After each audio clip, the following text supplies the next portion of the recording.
911, do you need police, fire, ambulance? Police, I think my neighbor was shot. Hey, keep your hands out. No, he has a gun! He has a gun!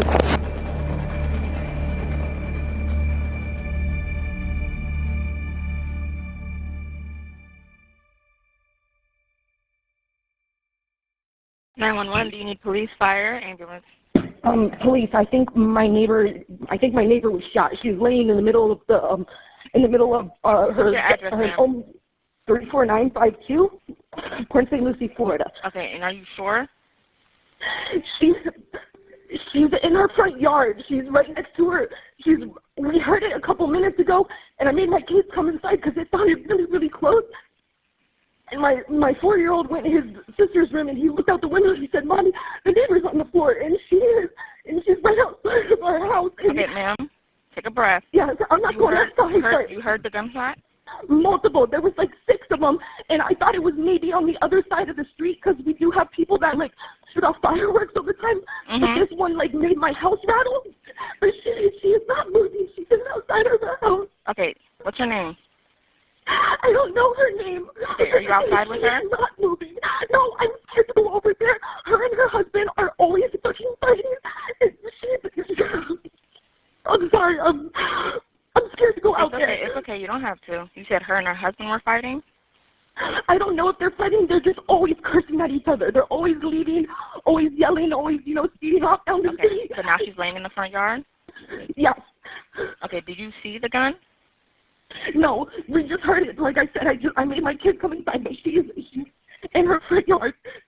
Okay, you don't see anybody else outside with her? No, there's no one outside. She is very visible. She's in her pajamas. She's a Hispanic woman. She's an Hispanic woman? Yes. She's in like female? pajamas, but yes. Okay, you don't see anybody else outside? Do you see any cars? No. What address is she at? Both of her vehicles are outside. Like I said, me and my kids were in the backyard. I have a fenced-in backyard, but it just sounded really, really close, so I made everyone come inside. And how long ago did you hear it? Just now? I guess it had to have been within the last 5 minutes. Okay, you didn't hear any vehicles or anything else? No, and the thing is, both of their vehicles are here. Her husband's is here, and so is hers. Okay, and how many shots did you hear? Probably like 5 or 6.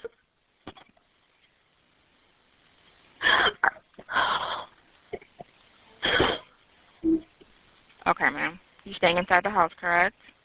Yes. Okay. We're getting help started that way. Do you see anybody else? No. Okay. None of my neighbors came outside either because I thought it was just really close and weird that, nobody was outside. But the thing is you can't see her from my front window because of the trees. You can only see her from my kid's room. And you said you heard them 5 minutes ago?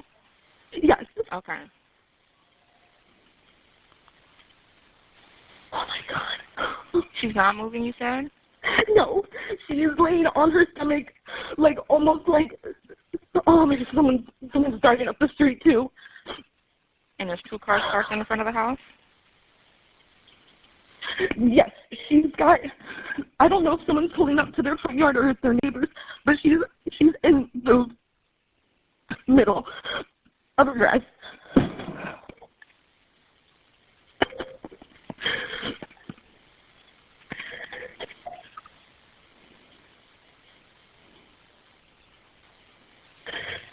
Okay, you said somebody was pulling up, ma'am? Yes, but they just popped at you in the neighbor's driveway. Okay, they drove away? Yeah, I don't think they made it. I don't think they saw her. You don't see anybody else with her? No. Okay. There's still no one outside. It's just her laying in the grass. Okay, what's the husband's name? Do you know? No, I don't. Okay. Do you know her name, though? No, we don't. I don't really talk to them ever. Sometimes I do get their Amazon packages, but we'll just switch them on each other's porches. We don't ever talk. Okay, did you see them home earlier? I know that she works overnight, so I'm not really 100% sure. She usually goes to work in a couple hours. Okay, the police are coming. Yeah, the police are on their way.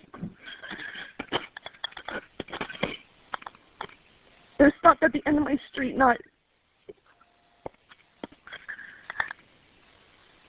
She's over here. Yes. Okay, you she's see right officers? there. Yes, all of them are coming out of their squad cars with their guns. Okay, go ahead and talk to the officers, okay? Okay, they told me to go inside. Okay. All right, I'm going to go ahead and disconnect, okay? When they come to you, just let them know, okay? Okay, thank you. No problem, ma'am. Bye. Bye. So at this point, we don't know a whole lot.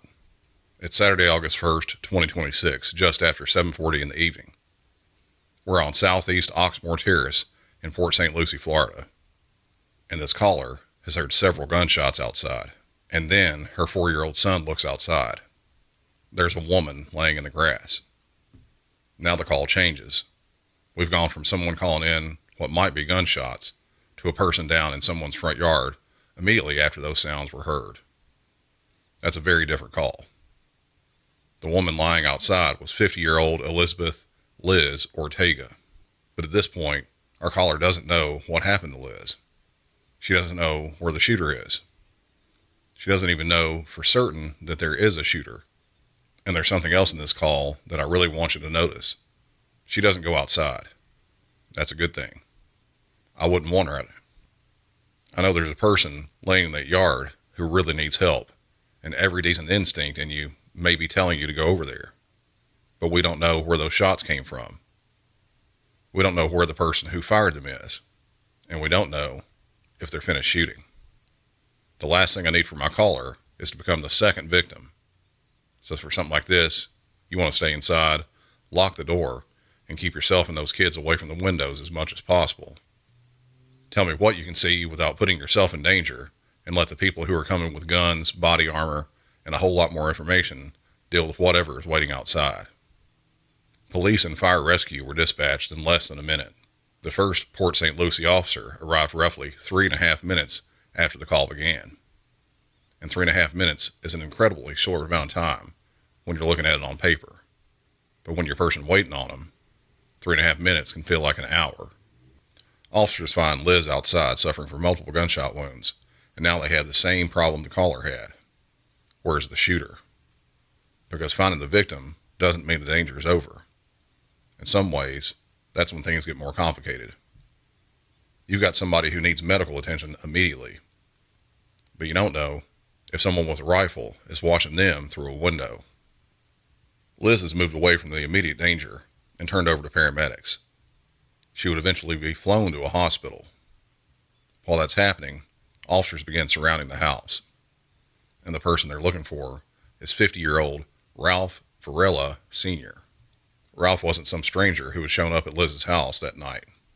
The two had been together for more than 30 years. They weren't legally married, but they built a life together and had an adult son. That relationship, though, was ending. Liz had recently separated from Ralph. He was still temporarily living in the house while they looked for somewhere else to go. Their son knew his parents were separating. He had left the house that evening to pick up dinner.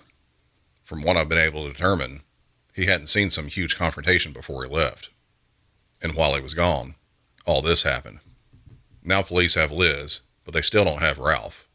And because of what's already happened, nobody's just going to casually walk through the front door to see if he's home. A perimeter goes up. Officers take cover. And eventually they put a drone into the air. If you wonder why departments increasingly use drones for things like this is about as good an example as you can get. A drone is replaceable. An officer isn't. Send a little flying camera towards the armed man's house first. At around 8:13 that evening, roughly half an hour after the original call, the drone operator sees someone down inside. There's what appears to be a rifle nearby. There's also what appears to be blood. And the man isn't moving. That's certainly information you want, but it still doesn't mean everybody just walks inside. Specialized officers and armored equipment were brought in.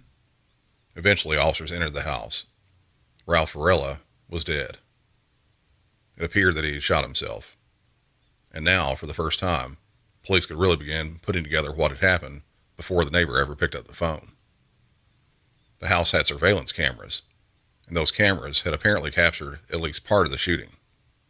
Based on what's been released, Ralph had an AR-style rifle. Liz was initially shot inside the house. She tried to get away, and she did make it outside, but Ralph continued shooting at her as she ran. 10 rounds were fired.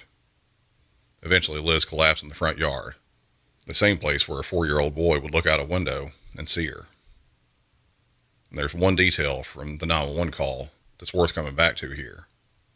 The neighbor talks about hearing Liz and Ralph argue before, yelling, cursing, but I couldn't find any previous documented domestic violence or domestic disturbance calls to Port St. Lucie. That doesn't tell us what happened inside their relationship. It only tells us there apparently wasn't a history of police responding there for it. And those aren't the same thing. And unfortunately, I've taken plenty of domestic calls where somebody tells me this has been happening for years, and we're hearing about it for the first time. Liz was taken to the hospital, but she didn't survive. And now I want to tell you something that I deliberately didn't tell you before you heard the call.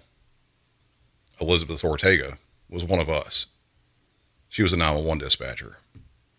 She started working in emergency communications with the Green Acres Police Department in November of 2001.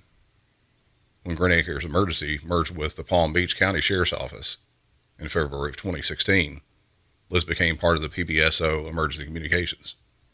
By the time this incident happened, she'd spent almost 25 years on the job, almost a quarter century of answering calls from people having the worst day of their lives.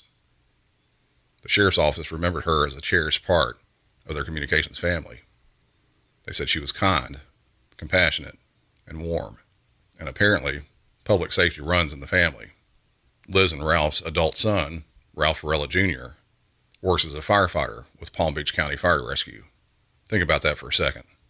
Mom spends nearly 25 years on one side of the radio and telephone, and her son works on the other side.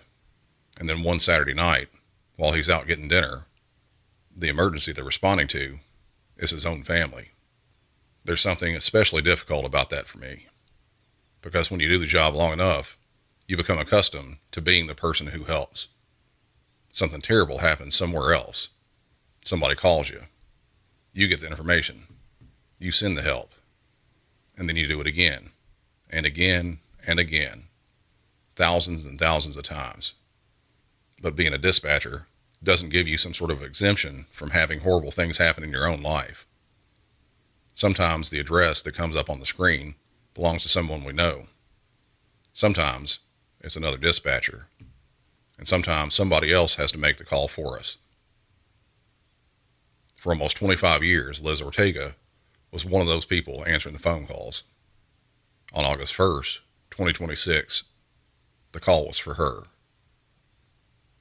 We're going to start this one with a body camera, because when the video begins, the trooper doesn't actually know exactly where the person he's looking for is. What he does know is that a woman has called police reporting a domestic battery. And the unusual part is that she's calling from inside of a moving vehicle on Interstate 57. That creates an immediate problem for dispatch. Normally, one of the first things we establish on a 911 call is location. If you're calling from a house, that's simple. You give an address, and the address doesn't move. But a car obviously doesn't work that way.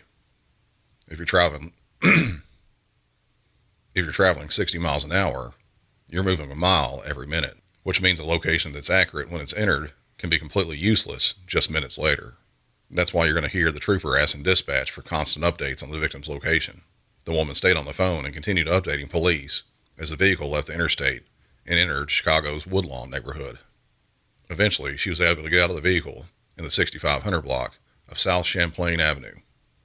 And that's where we're going to pick up on this.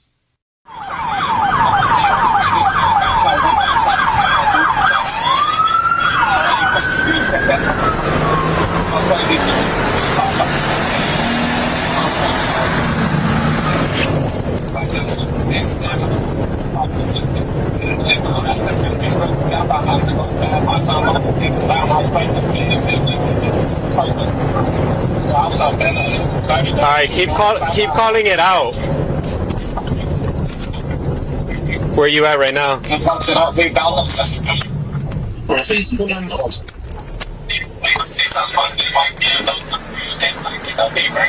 Where you at now?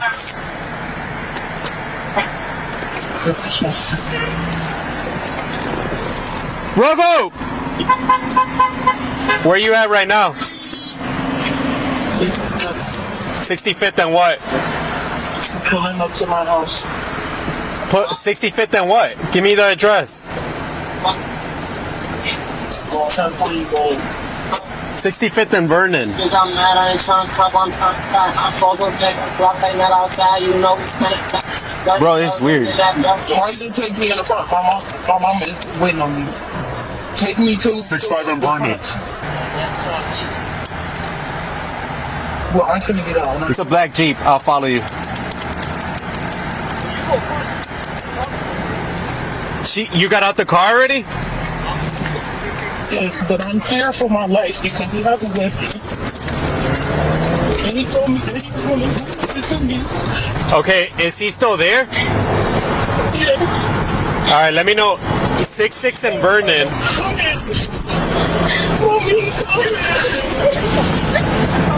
I tried to get out the car. He wouldn't let me. He told me that he gonna kill me if the police come. He's still here. Okay, 66 and Vernon. I'm on 65th Champlain. Champlain? I have bruises all over me, yes. Ocean 356, go ahead. Ocean 356, He's in the back of my house. Timothy Lane and Don Evans, Timothy Lane and Don Oh, look at what That Frank people on 35, 238, that Frank people on 35. Okay, we're going. No, it ain't. What kind of gun is it? You got him off the top. What kind of Ocean 356, that Frank people on 351 here. Okay, I'm right here at 60. And you said, where is he at right now? He's in the back of my house. I know I've been on the phone with him this whole time. Where are you at right now? 65th? I'm in my house. Okay, but where? I'm on.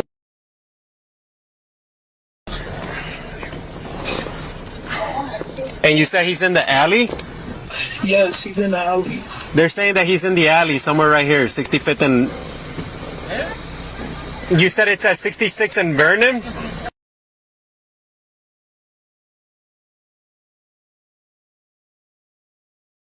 And he's in the alley. It's like 4 blocks that way. And black Jeep, right? You said? Yes, yes. Do you know the plate? He is. I don't remember it. All I know is his.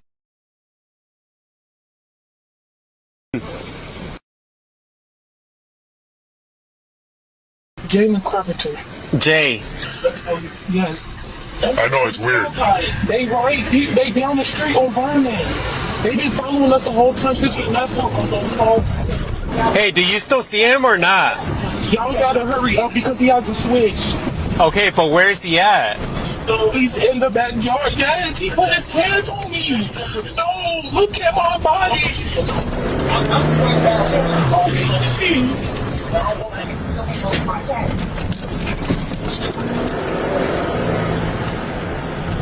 Every time I try, he said he gonna do something to me.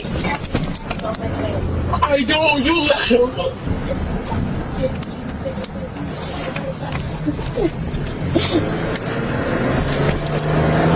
I have bruises all over my body.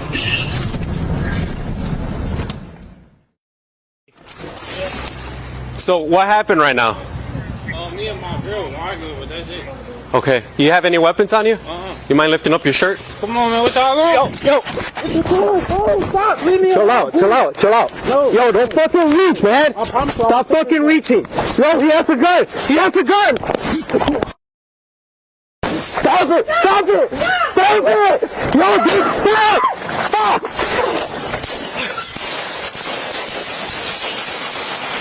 Shots fired. 65th and Vernon. 6'5" and Vernon. Fuck, man. It's secure. You can't fucking reach it. Where is it? Where's the firearm? Right here. 6'5" running. We're secured. Expedite. Fired. So that escalated very, very quickly. The man you just saw was 24-year-old Jalen Carpenter of Markham, Illinois. And one thing I want to point out is how normal the beginning of the interaction sounds. The trooper asked what happened. Jalen says he and his girlfriend were arguing. That's it.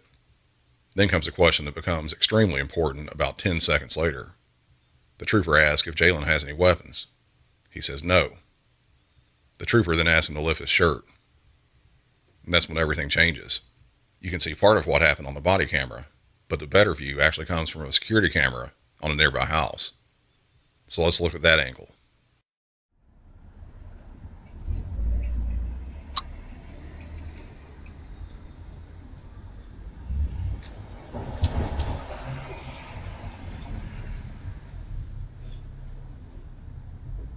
Hey, Jay. Yeah. So what happened right now? Me and my girl was arguing, but that's it. Okay. Do you have any weapons on you? You mind lifting up your shirt? Come on, man, what's all wrong? Yo, what you doing? Oh, stop! Leave me alone, please. Chill out. No. Yo, don't fucking reach, man. I promise you, Stop fucking reaching. Yo, he has a gun. He has a gun. Hey. Cut it out. Stop it. Stop it. Stop it. Yo, stop.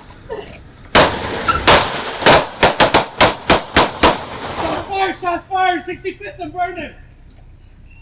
6-5 burning. 6-5 and burning. Man. Hey, secure him. Make sure you can't fucking reach it. Where is it? Where's the firearm? 6-5 running with security. Expedite fire. The surveillance footage fills in what we couldn't clearly see on the officer's camera. There's a struggle, and Jalen has a handgun. The gun fires at least once during that struggle. Neither trooper is struck, and both troopers fire, hitting Jalen multiple times. And there's something about that interaction that's worth slowing down for. When an officer asks whether you have a weapon, that isn't casual conversation. It's information that directly changes what happens next. And Jalen tells him no. I'm not going to try to get inside Jalen's head and explain what he was thinking, because I don't know. But I think I got a good feeling. But we do know what the trooper believed based on the answer he was given. No weapon. He's then asked to lift his shirt. Seconds later, there's a gun. And if you listen closely to the body cam, you can hear the moment the trooper realizes exactly that happening. He's telling Jalen to stop reaching. And then you hear him yell that he has a gun. After the shooting, the troopers immediately began rendering medical aid. Jalen is transported to a nearby hospital where he's pronounced dead. The handgun is recovered at the scene. There is additional information about Jalen that the troopers did not have in those few seconds on South Champlain Avenue. At the time of the shooting, he was on electronic monitoring from a criminal case filed about 2 months earlier. He had been charged in February with aggravated assault involving the use of a deadly weapon. That was a pending charge, not a conviction. But it does provide context that only becomes visible after the fact. What we still don't have is the original 911 call from Jalen's girlfriend. And I'd actually really like to hear that call, because from a dispatch perspective, that may be one of the most important parts of this entire incident. She was inside a moving vehicle with a person she was calling about. She was reporting a domestic battery, and she was trying to continuously update dispatch on their location so officers could find her. Those were really difficult calls. It might not be easy to ask that person to look for street signs while sitting next to the person they're secretly calling police about. You also don't know how safely they can answer questions. Sometimes callers go quiet. They might give one-word answers. Sometimes they're pretending like they're talking to somebody else. And other times, all you can do is listen to what's happening in the background and work with whatever information you can pull from it. Sometimes the difference between a routine conversation on the sidewalk and a deadly encounter is only a few seconds away. Austin 911, do you need police, fire, EMS, or mental health services? Police. To what address? 10110 Baden Lane.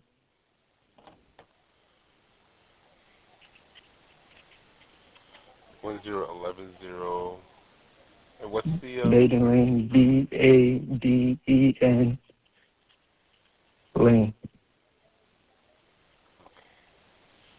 10110 Baden Lane. This is a house, apartment, or duplex?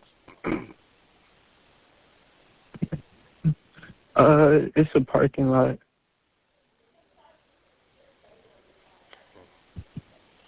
Okay, all right, what's going on?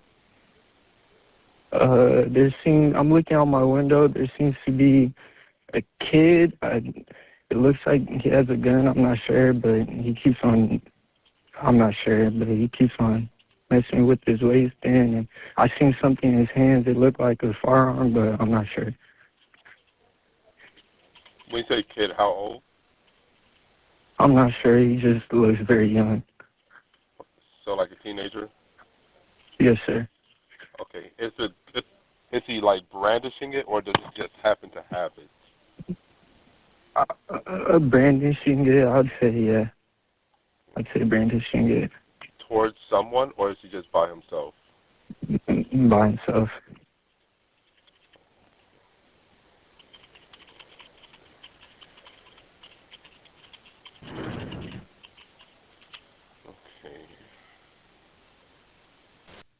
That call came into Austin 911 at 3:51 in the morning on Friday, July 24th, 2026.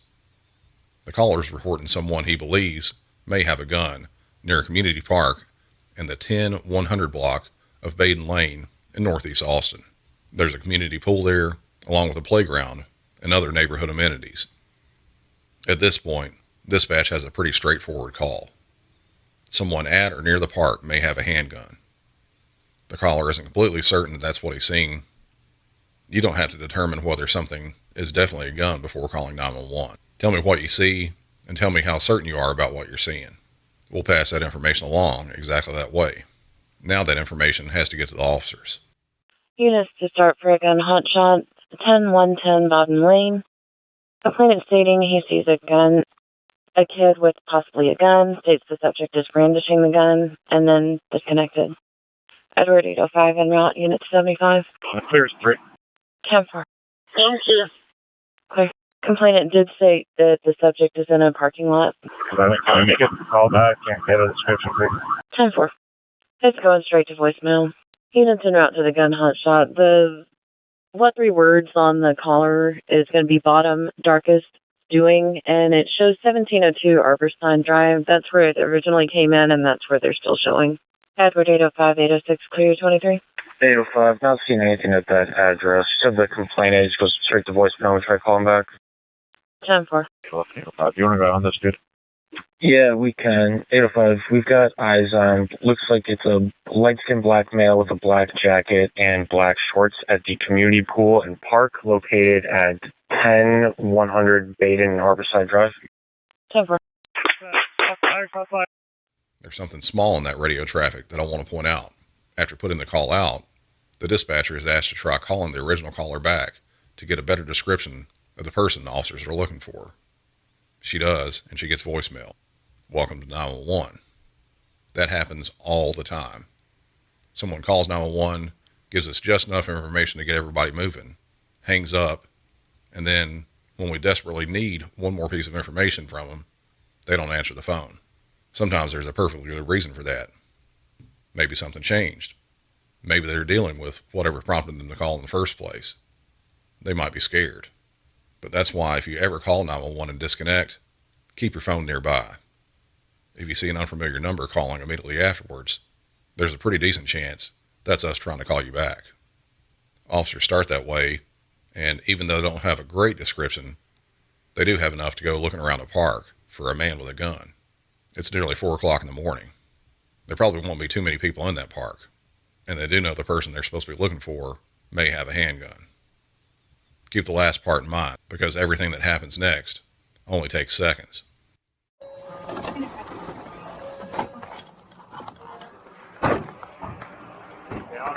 Hey, keep your hands up. What's going on, bro? You all right? You doing all right? You doing all right? Hey, keep your hands up.